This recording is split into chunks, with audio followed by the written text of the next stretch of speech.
Vancouver.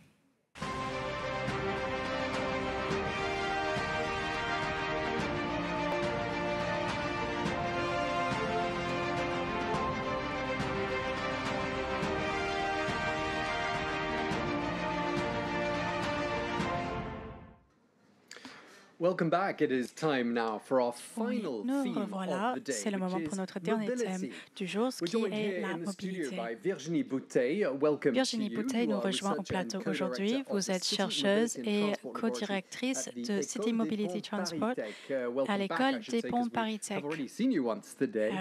You have a case study which takes us Vous to avez un Vancouver. cas d'étude à nous présenter qui a lieu où? À Vancouver. Je suis ravie de pouvoir vous le présenter. Tout d'abord, laissez-moi vous montrer mes diapositives. Très bien. On va aller à Vancouver pour discuter de la mobilité dans cette ville. Je suis vraiment contente que Vancouver a été choisi pour ce thème cette année. Je vais vous expliquer pourquoi plus tard. Tout d'abord, je vais faire des commentaires d'introduction. La mobilité est au cœur de tant de fonctionnalités qui fait d'une ville une linking city. La vivabilité, l'attractivité, la sécurité, l'accessibilité, l'inclusivité et ainsi de suite. Il ne peut pas y avoir une linking city sans un système de mobilité. Cela pourrait même être la conclusion de ma présentation. Mais je vais le mettre en tant qu'introduction, juste pour souligner le rôle de la mobilité dans une linking city. Alors, Vancouver est dans la province de la Colombie-Britannique au Canada. C'est une ville située dans un paysage magnifique. La ville a grandi au fil du temps grâce à plusieurs différents commerces. Et s'est beaucoup agrandi suivant une ligne ferroviaire établie au Canada. Cette ville sert de lien entre l'Asie et le Canada depuis. C'est la plus grande ville du Canada. En fait, oui, c'est ça, la plus grande ville du Canada. Il y a 600 000 habitants. La population s'est agrandie de 5% sur les 5 dernières années. En ce qui concerne Grand Vancouver, le boom démographique a été encore plus frappant. La population de Grand Vancouver a doublé sur les 20 dernières années.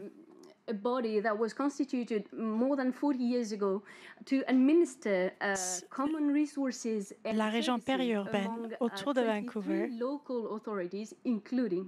propose une gamme de services en coordonnant beaucoup d'autorités locales. La ville de Vancouver est très diverse. Les immigrés font près de 40% de la population. 70% des immigrés viennent de l'Asie et seulement 8% des Amériques. La population croissante de Vancouver continue à mettre de la pression sur les prix de l'immobilier, ce qui est l'un des plus grands défis auxquels Vancouver fait face. C'est la ville la plus chère au Canada, en fait. 37% de foyers dépensent plus d'un tiers de leurs revenus pour le loyer ou pour entretenir le logement. Comme vous voyez de ces photos, Vancouver n'est pas New York. Il n'y a pas de gratte-ciel. Mais quand on parle de la planification urbaine, Vancouver a lancé son propre mouvement, le vancouverisme. Comme vous voyez, on privilégie la densité et les immeubles à hauteur moyenne. Ce mouvement promeut la création des espaces verts et la possibilité de marcher pour se déplacer. Vancouver a également établi une frontière pour contenir la ville. et son empreinte.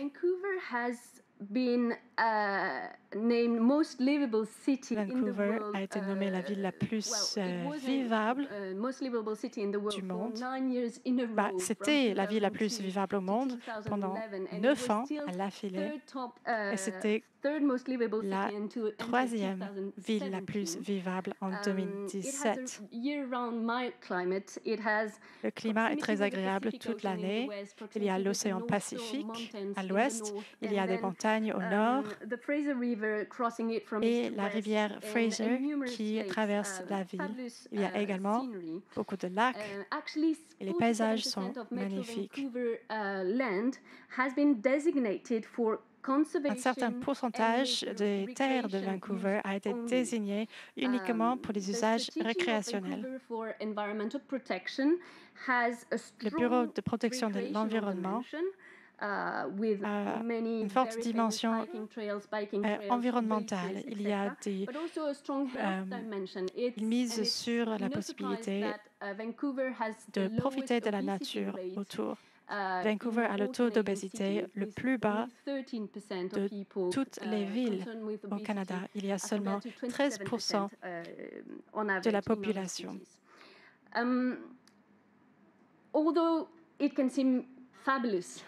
Bien que tout ça paraisse merveilleux,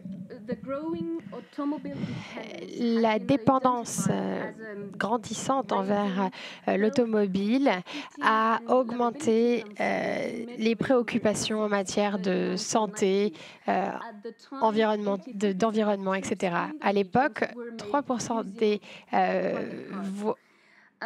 une grande partie des transports, des mouvements étaient faits via un véhicule.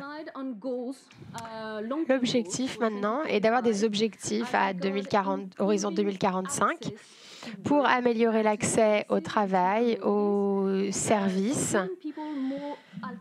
et donner davantage d'options à la population pour qu'ils changent de l'utilisation d'un véhicule individuel. La ville de Vancouver veut également développer l'emploi, la croissance autrement. Le système de transport de Vancouver, comme vous le voyez à l'écran, il fait vraiment partie de la ville, d'une ville diverse. Il est ancré dans l'histoire, nous allons en parler, et il est orienté vers le futur. Ce système s'adapte aux évolutions des schémas d'utilisation des terres. Il s'adapte aux innovations et également se base sur les forces locales. Donc beaucoup de points positifs. J'ai dit que ça faisait partie de son histoire, ce système de transport. C'est l'une des seules villes au monde, c'est très rare,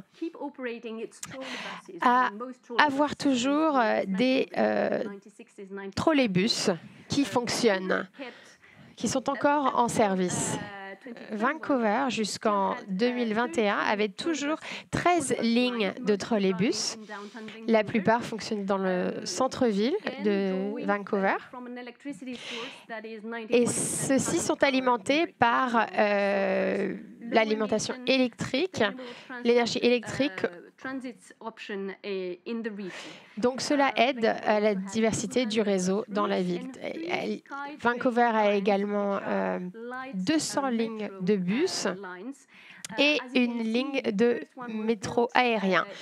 Ce métro a été construit pour la première fois en 1985. Vous le voyez, il a fait partie d'une exposition.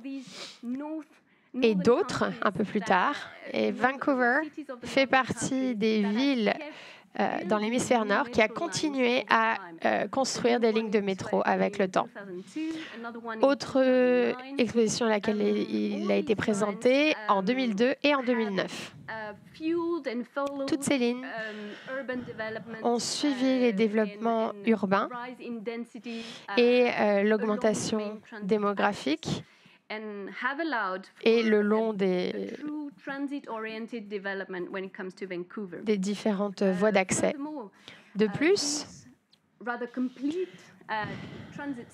ces systèmes de transport ont d'autres caractéristiques intéressantes, comme une intégration de la tarification et de la planification, ce qui est très important pour un voyage en toute facilité. Et c'est également intéressant du niveau de l'interaction physique, de la marche et du vélo. Et il y a beaucoup de liens entre toutes ces activités. Beaucoup d'efforts ont été fournis pour relier la marche, le vélo au réseau de transport. Vous voyez, vous pouvez poser le vélo à l'avant du bus ou l'amener avec vous sur le quai. Enfin, Vancouver est dans une situation spécifique en matière de covoiturage. J'aimerais vous expliquer la situation du covoiturage à Vancouver.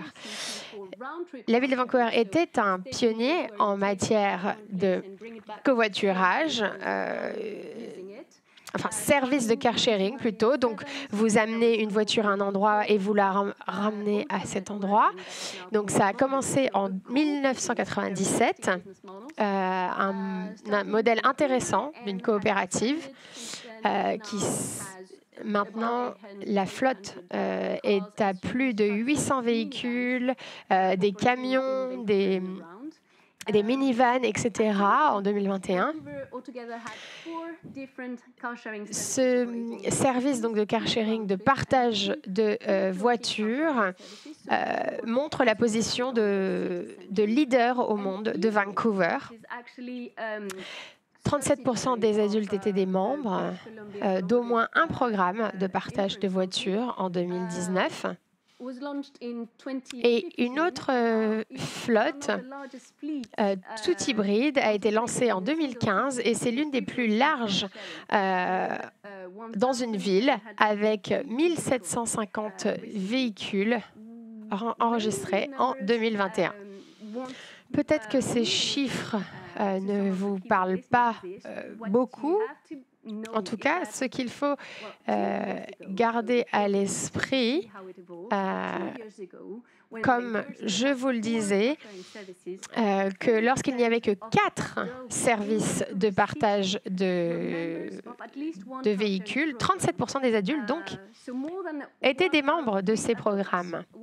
Donc plus d'un adulte sur 3, c'est vraiment quelque chose d'impressionnant et qui peut changer les comportements. Parlons de l'avenir. La vision de Vancouver. C'est une vision très organisée. Au niveau de métropolitain, au niveau de la ville, tout est bien organisé. J'aimerais souligner une stratégie récente, le plan d'action pour l'urgence climat adopté en 2020, qui a pour objectif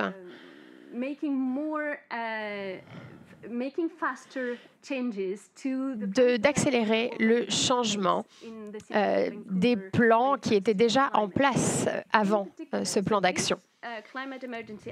Donc, ce plan d'action de l'urgence climat fait partie d'une démarche plus intégrée en matière de développement durable qui inclut des stratégies d'énergie renouvelable, de zéro carbone, d'immobilier propre, etc. Mais en termes d'action climat,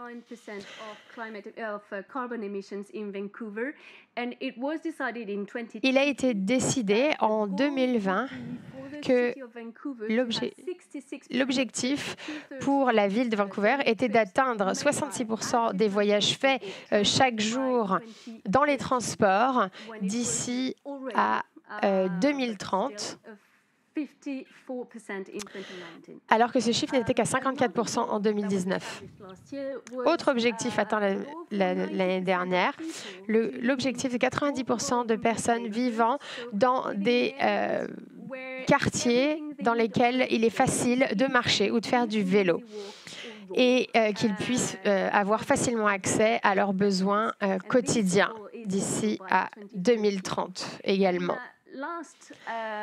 Et enfin, à nouveau une réduction des émissions de carbone. Les véhicules à zéro émission. À Vancouver, s'est fixé l'objectif de 50% des kilomètres conduits dans la ville via des véhicules zéro émission d'ici à 2030, ce qui signifie développer des stations de recharge dans des endroits publics, mais également privés, et également faire le changement vers d'autres formes de partage de véhicules. Quelles sont les leçons apprises de la ville de Vancouver? Premièrement, aucune ville n'est une île. Vancouver en est un exemple illustratif.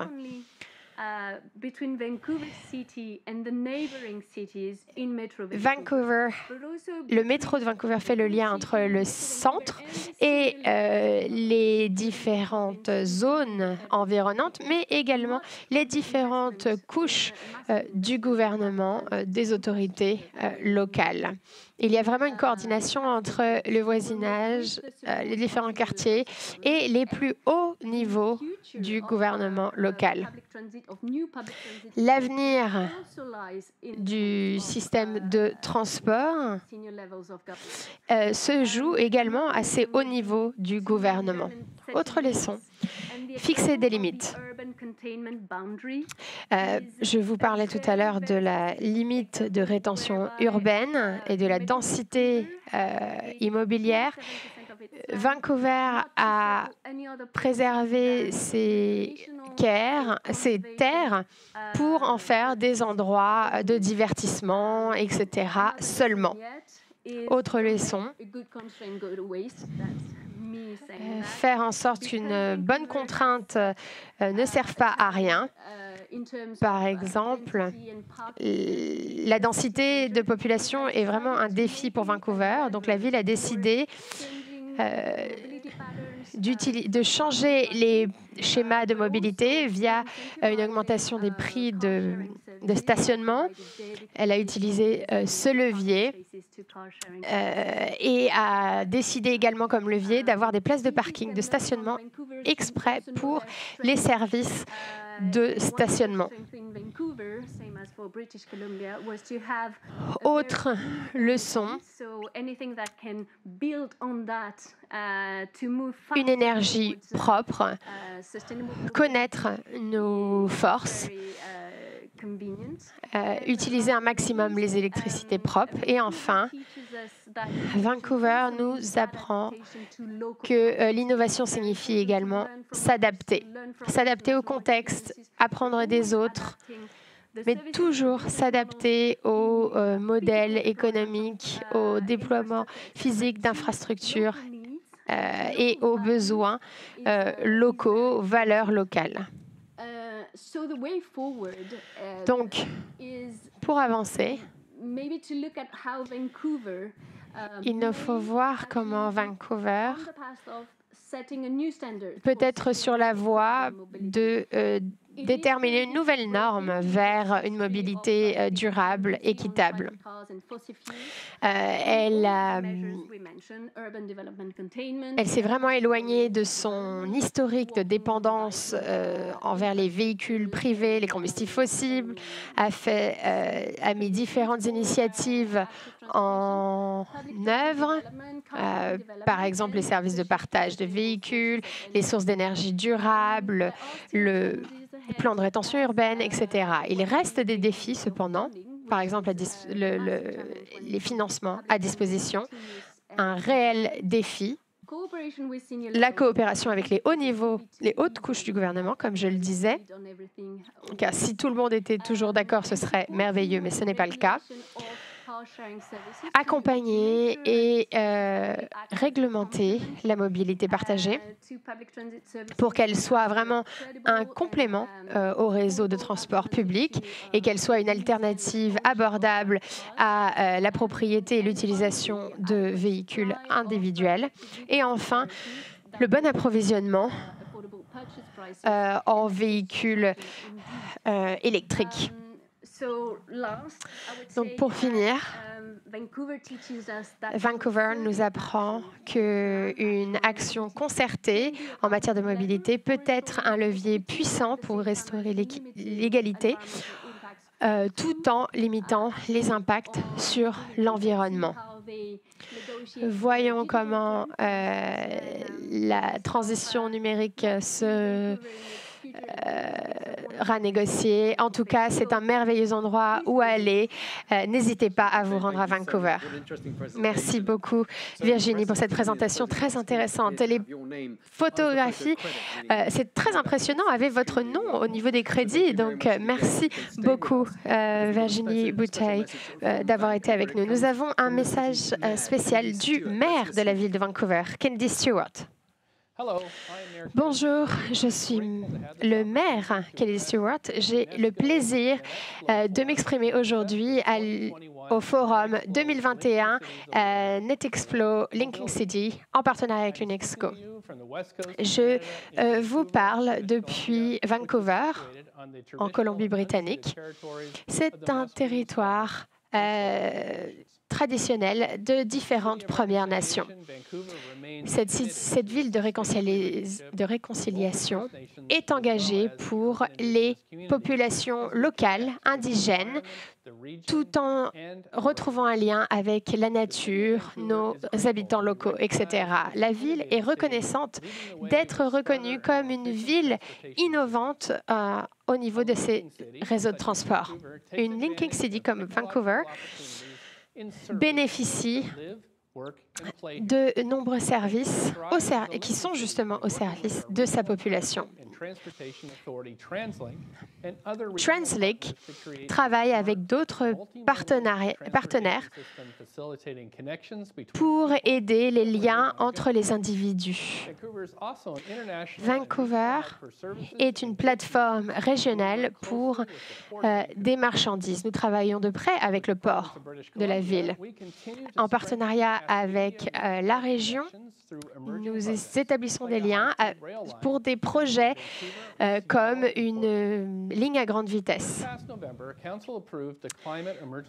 En novembre dernier, nous avons approuvé un plan d'action d'urgence climat pour réduire nos émissions de 50% d'ici à 2030 et maintenir l'augmentation des températures à 1,5 degré Celsius. L'objectif est également d'améliorer la mobilité par la marche, le vélo, etc. D'ici à 2030, 50% des kilomètres en voiture seront effectués par des véhicules à zéro émission. Pendant la pandémie, notre ville a été en lien et a répondu de façon innovante à cette crise en aidant les communautés et en impliquant la communauté. Nous essayons de mieux comprendre où se déplacent les habitants de Vancouver en temps réel. Ces informations, ce feedback des habitants permet d'améliorer les rues de Vancouver. Et nous réhabilitons l'espace dans les rues pour la marche, le vélo, etc. Pour répondre aux restrictions de la pandémie, nous avons fait de la promenade autour du lac une piste cyclable. Nous allons continuer à répondre à la crise dans un monde connecté. Merci pour votre attention. Merci beaucoup au maire Kennedy Stewart à Vancouver. Merci à Virginie Bouteille de nous avoir parlé de la mobilité dans le contexte de Vancouver. Nous avons un invité spécial avec nous qui va nous parler de la vision Île-de-France Bernard Guéry, le conseiller recherche innovation numérique pour la région Île-de-France. Il va nous parler des innovations numériques pour mieux relier les villes et les régions.